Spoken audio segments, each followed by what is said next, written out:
새벽 기도가 끝났습니다. 개인 기도가 시작되는데 한쪽에서 매우 슬피 울며 기도하는 나이 많은 권사님이 한 분 계셨습니다. 그 권사님의 기도가 너무 예절하고 긴박해요. 하나님 살려주세요. 제발 살려주세요. 그냥 죽으면 안 돼요. 너무 불쌍해요. 주여 살려주세요. 살려주실 줄 믿습니다. 살려주세요. 이 권사님의 기도 소리가 목사에게 들렸습니다. 목사가 도대체 저 권사님 가정에 무슨 위급하고 긴급한 기도 제목이 있는가? 가족 식구 중에 큰 어려움 가운데 급한 환자가 발생했는가? 걱정을 한 나머지 기도회가 끝난 다음에 권사님, 지금 가족 중에 누가 위급하세요? 누구를 위해 그렇게 기도하십니까? 그때 권사님 울먹이면서 목사님 너무 불쌍해요. 그 아이는 꼭 살아나야 해요. 목사님도 기도해 주세요. 아 그래요 권사님 저도 기도할게요. 그런데 누가 그렇게 위급한가요? 아니 목사님은 텔레비전도 안 보세요? 그 가을 동화에 나오는 은서가 지금 매우 위급하대요.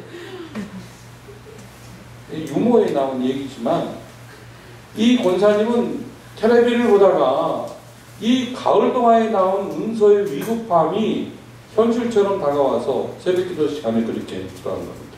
황당한 이야기죠. 황당한 이야기예요.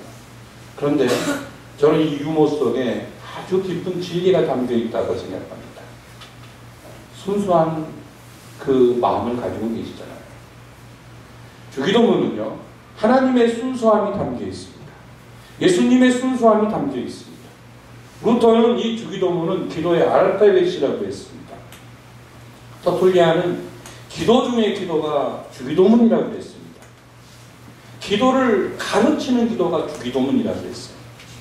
이 주기도문에는요, 우리가 이렇게 기도해야 될 내용이 담겨져 있는데, 우리가 이렇게 기도해야 될 내용의 첫 번째가 뭐냐면 하나님 아버지입니다. 하나님 아버지. 하나님을 우리가 기도해야 됩니다. 그래서 우리의 기도문에 하늘에 계신 우리 아버지여 이렇게 기록이 되어 있지 않습니까? 그런데 사실은 원래 성경을 보면 아버지여 우리 하늘에 계신 이렇게 되어 있어요. 그러니까 저와 여러분은 아버지를 구하는 겁니다. 아버지의 무엇을 구하는 거죠? 기도는 아버지의 뜻을 구하는 것이고 아버지의 영광을 구하는 것이고 아버지의 이름이 높여지기를 구하는 것이 기도입니다. 자, 그렇다면 기도는 아버지의 영광과 아버지의 이름이 높아지기를 위하여 기도한다면 기도할 때 우리 마음속에 뭐가 있죠? 내가 있잖아요. 내가. 나의 어려운 환경, 나 자신, 내 가족, 내 형편과 처지 이런 것들이 우리 안에 있지 않습니까? 한번 생각해 보십시오. 저도 항상 기도할 때마다 이것이 저의 고민입니다. 앞으로 여러분의 기도에 이것이 고민거리가 되시기를 주의 이름으로 소원합니다. 내 환경과 내 형편, 우리가 기도할 때 구체적으로 하나님 앞에 하나님 제 형편을 아시죠? 제 환경을 아시죠? 왜 저에게 이런 환경을 주셨습니까? 왜 저에게 이런 어려움을 주십니까? 이걸 좀 해결해 주세요. 말하는 것을 기도라고 생각합니다.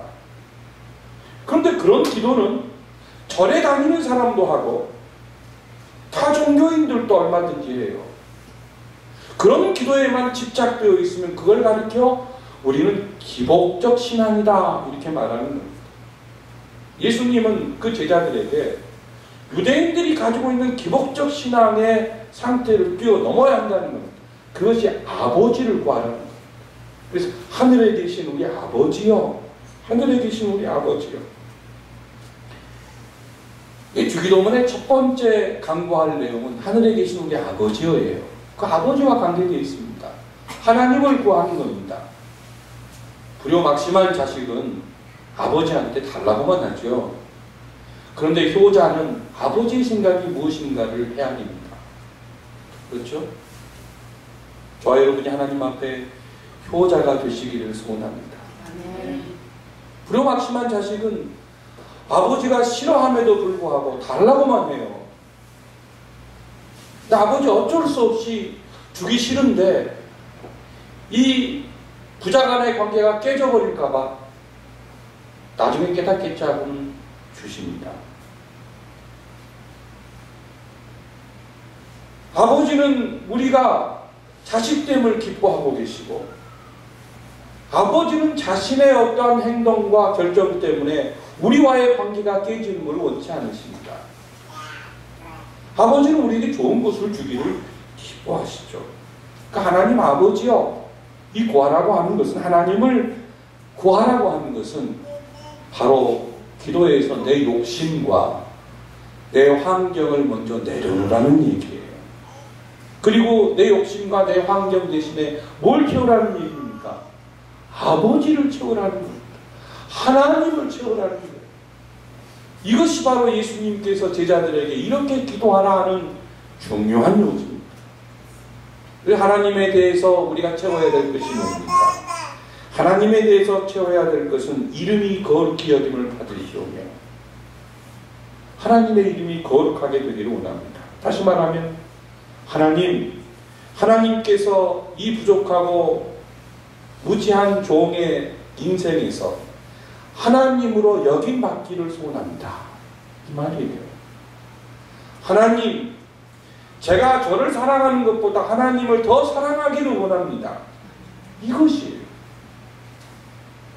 사랑하는 제자들에게 너희들은 너희를 너무 사랑하고 너희 환경을 너무 사랑해서 너희를 사랑하고 환경을 사랑하는 그 모습 때문에 하나님의 도움을 받아 더 높아지려고 하지 않느냐? 그건 고급적인 기도가 아니다. 하나님의 이름이 높아지기를 기도해야 한다면 그 구체적인 기도의 내용이 나라가 임하옵심이에요.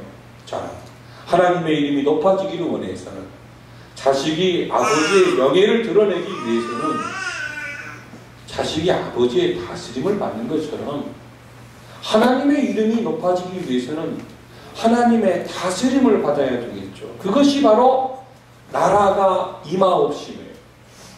하나님의 나라가 우리 가운데 임한다는 것은 내가 하나님을 하나님으로 여기는 그런 삶을 사는데 하나님이 나를 다스려 주십시오라고 하는 그런 신앙이라는 거예요. 제자들에게 예수님 말씀하십니다. 하나님이 너희를 다스려 주기를 기도해라는 겁니다. 하나님이 우리 가정을 다스려 주기를 기도해야 돼요. 하나님의 다스림. 그 다스림이 어떻게 구체적으로 이루어집니까? 뜻이 하늘에서 이룬 것 같이 땅에서도 이루어집니다. 하늘에서 하나님의 뜻은 어떻게 이루어지죠? 천사들이 수종들므로 이루어집니다. 그런데 이 땅에서는 어떻게 이루어집니까? 하나님의 자식들을 통해서 이루어지는 거예요. 그 아버지의 뜻이 하나님의 자식들을 통해서 이루어진다라고 하는 것은 뭐냐면 하나님이 가지고 계신 그 뜻을 이룰 수 있는 사람이 제가 되고 싶습니다. 그렇게 기도하라는 겁니다. 예수님께서 제자들에게 가르쳐 주신 기도의 이 지금 내용에 우리는 얼마나 부합하며 살고 있는지, 우리가 기도할 때마다 이 주기도문의 전반부의 내용을 깊이 묵상하면서 하나님의 이름을 높여드리고 싶습니다. 하나님의 나라가 제 마음에, 제 가정에, 제 삶의 현실에 이루어지기를 원합니다. 다스림을 원합니다. 그래서 하나님의 뜻을 이룰 수 있는 복 있는 사람이 되고 싶습니다.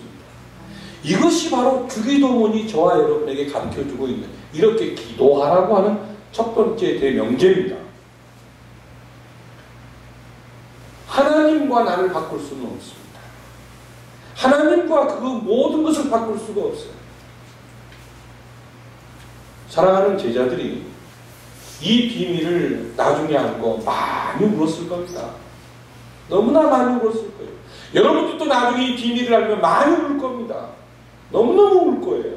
왜냐? 주님이 십자가에서 우리를 대신하여 죽으실 때 하늘에서 뜻이 이루어진 것처럼 땅에서 이루어지도록 하기 위하여 어떠한 그 사랑을 우리에게 베푸셨는가를 알기 때문에 그랬어요. 알기 때문에. 그러므로 주기도문의 이 전반부의 내용은 결국 하늘에 계신 우리 아버지를 구하라고 하는 이 말씀은 율법의 첫 번째 계명인 하나님을 사랑하라는 명령. 너희들의 기도 가운데 하나님을 사랑한다라고 하는 표현이 가득 담기기를 원한다 하는 그 예수님의 바람이 이 지금 주기도문을 가르치시는 주님의 이 말씀 속에 담겨 있습니다. 여러분, 우리가 기도할 때요, 하나님 사랑합니다. 하나님 사랑합니다. 하나님을 하나님으로 높여드리고 싶습니다.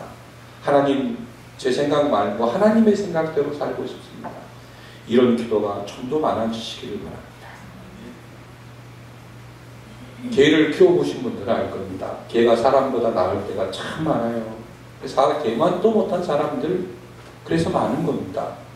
개가 사람보다 나은 경우가 있으니 개만도 못한 사람이 진짜 존재예요. 마틴 루터가요, 이 비밀을 알았습니다. 마틴 루터가 하루는 아침에 식사를 하고 있는데 옆에 앉아있는 개가 마틴 루터의 손만 쳐다보는 거예요.